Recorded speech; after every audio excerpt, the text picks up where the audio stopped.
All right, listen, this is a tough segment to do. I want to tell you what we're up against right now. And this is much bigger than my show. We're just an example. We're going to use a Reddit thread as a catalyst for this conversation. Now, this is genuinely serious. We're talking about an existential threat to the left. So please allow me to lay it all out before you comment.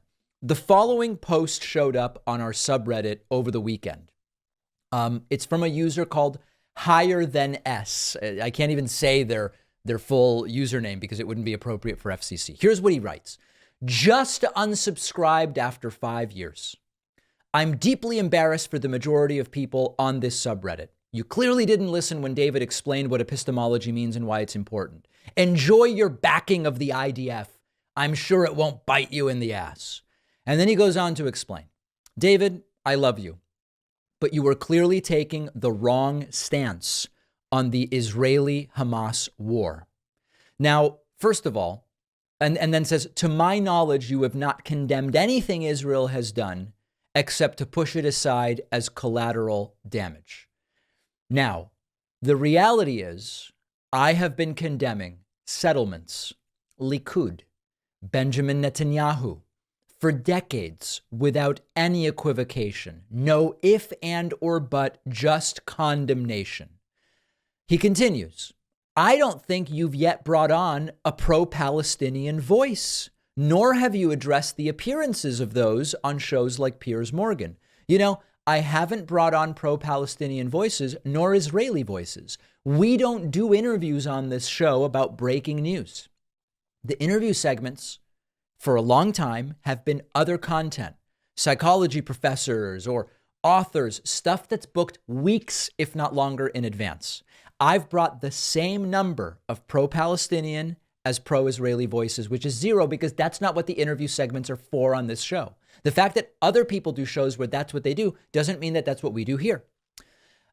Goes on to say, talks about a conversation on Piers Morgan. Okay, hopefully you don't see this as anti-Semitic, but I feel like if you can easily condemn Hamas for their atrocities, then you should just as easily condemn Israel for theirs. And I'm not just talking 2006 to 2023. Well, okay. I mean, tell me exactly what you want me to condemn, and then we can talk about it. None are named here. And I've called out dozens of things that Israel has done over the last years that I think are not good. Condemn. Condemn's not really a word I use in any format on this show. So I don't really know what is meant here. Then goes on to say, farewell. I look forward to your appearances on other shows, but yours has become repetitive because you don't want to take a side. But you also only want to condemn Hamas and sometimes slip up and say you condemn Palestinians. Again, at the start says, I'm taking the wrong stance, and then says I don't want to take a stance. So is it that I'm not taking a stance or I'm taking the wrong stance? The real issue is that I'm not saying exactly what this person wants me to say. Now, this person is telling the truth. They were a paid member for 5 years. They've now canceled their membership. Okay. This is a left-wing purity test. And honestly, I don't even know if it's left-wing when someone is this authoritarian, but ignore that for a second. This is a sort of left-wing purity test. Now, let's look at the critical next part. Okay. Someone responded to this guy and said, he's criticized Israel 3 times just in the last week. He did an entire segment criticizing Israel on Thursday. Do you even listen to the show? And the person says, not anymore. Not anymore. The entire criticism of what I am and am not doing and the cancellation of a 5-year membership is made with the admission that he's not even listening to what I'm saying. He doesn't even know. He says, you haven't condemned this or that. Have you watched? Because he did. No, I don't watch the show. Then how on earth would you know what I'm saying on this program? Now, I'm not going to lie. Last month was really rough. Okay. We had 500 people cancel paid memberships last month. Okay.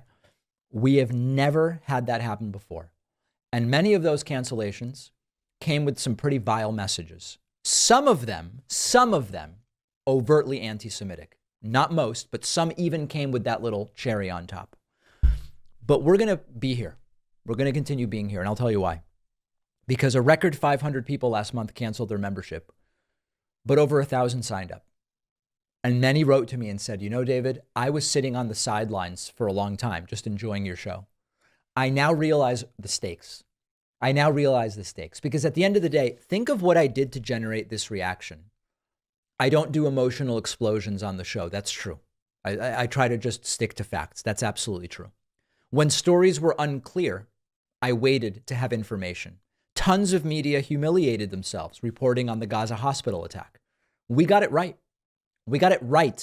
And there are people who write to me punishing me, saying that I should have reported on it sooner and I should have said that it was Israel. Why? Why is that something I should have done when it wasn't the truth?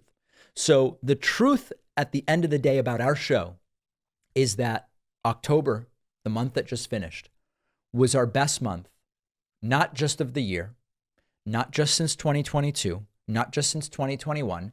It was our best month since December of 2020. Yes, a record number of people canceled, but even more people signed up. We had the most audio podcast downloads in the history of this show last month, October. And so I know that we're losing people. I know that we are. I see it. I see it in the bottom line, in the numbers of people canceling. It's absolutely happening. And the really scary part is losing 500, even if we gain 1,000, it still shows that the support of so many for shows like this is quite literally hanging by a thread and is often cut based on incorrect assessments of what's happening on this program. So I'm with folks like Bernie, who, as we played earlier in the show, has called for a humanitarian pause in the bombing, but also says, how do you do a ceasefire with Hamas when Hamas says we won't stop till Israel's done and every Jew is dead, right? How do you do? I'm with people like Bernie on this issue.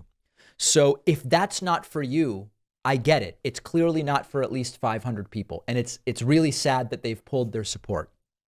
But if this is for you, if you appreciate being careful about what I report and tell you to try to avoid then having to come back with my hat in my hands and say, I got it completely wrong. If you appreciate that, please do consider getting a membership at joinpakman.com. You can use any number of coupon codes, FFOX or 24 starts now. There's a bunch of codes. You can get a discount, pay full price. Doesn't matter, okay? This is a critical time. This is an absolutely critical time for the show.